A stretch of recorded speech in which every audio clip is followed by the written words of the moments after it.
గంగమ్మ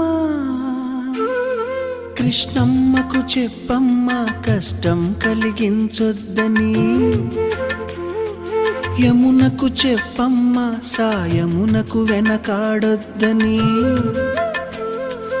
గోదారికి కావేరికి ఏటికి సెలయేటికి కురిసేటి జడివానకి దూకే జలపాతానికి నీతో బుట్టులందరికీ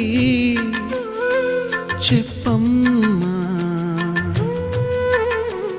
మా గంగమ్మ. జీవనదివిగా ఒక మోక్షనిధివిగా పండ్లు పూలు పసుపుల పారాణి రాణిగా